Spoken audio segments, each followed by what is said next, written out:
Bien, entonces vamos a hablar un poquito del Día del Señor. La observancia del primer día de la semana, como el Día del Señor, data indudablemente de la era apostólica. Los adventistas del séptimo día son aficionados de argumentar que fue el Papa Romano quien cambió la observancia del día de reposo al domingo. Pero como no había figura que actuara como papa antes del siglo V y las evidencias de la escritura y la unánime voz de los precedentes apostólicos dejan claro que los cristianos estaban celebrando el Día del Señor en el siglo I. Por esa razón debemos de rechazar las reclamaciones de los mileristas por la invención que son. Como Schaff dijo, nada menos que el precedente apostólico puede contar para la observancia religiosa en las iglesias del siglo I. No hay voz discrepante. La evidencia de la Escritura es demasiado fuerte en indicar que los creyentes del siglo I definitivamente se reunían el primer día de la semana, mientras que aquellos de extracción judía pudieron continuar observando el día de reposo en el séptimo día.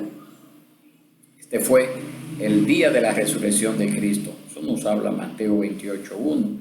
En los Hechos de los Apóstoles, los esfuerzos de evangelistas y misioneros, cuando eran dirigidos principalmente a judíos, hacían uso de las reuniones en la sinagoga en cada séptimo día, el día de reposo. Pero la práctica de las congregaciones cristianas se hizo más evidente conforme lo que comenzamos a ver en Hechos capítulo 20, verso 7. El lenguaje de ese texto indica que había adoración religiosa en ese momento. Las indicaciones de Pablo a la iglesia en Corinto denotaban la naturaleza religiosa del primer día de la semana, conforme a lo que nosotros vemos en Primera de Corintios capítulo 16, verso 1 al 12. Para el tiempo de la escritura del último libro del canon del Nuevo Testamento, cerca del final del siglo I, el primer día de la semana era el enfoque de la adoración de la iglesia.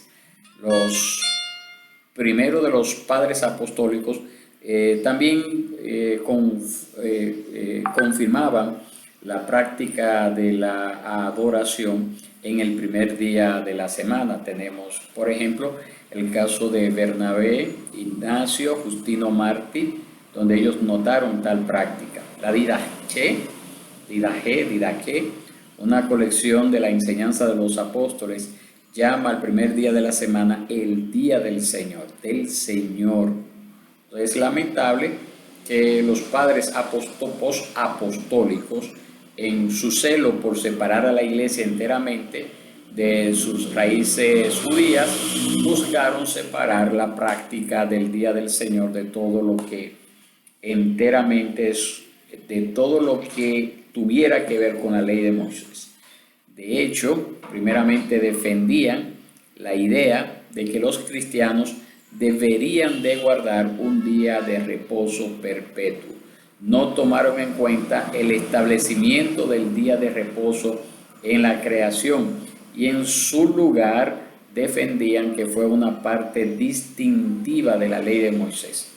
Por ejemplo, Ireneo escribió cerca del año 170 que Abraham, sin la circuncisión y sin la práctica del día de reposo, creyó en Dios, lo cual él decía que probaba que los días de reposo en el Antiguo Testamento eran simbólicos y temporales e incapaces de hacerlo perfecto. Tertuliano, en la siguiente generación, estaría de acuerdo con ese punto de vista, pero también consideró su deber cristiano abstenerse de los cuidados y labores seculares con el fin de que los creyentes no dieran lugar al diablo. Esa fue la primera expresión de que el cristiano debería cesar de las labores regulares en el día del Señor.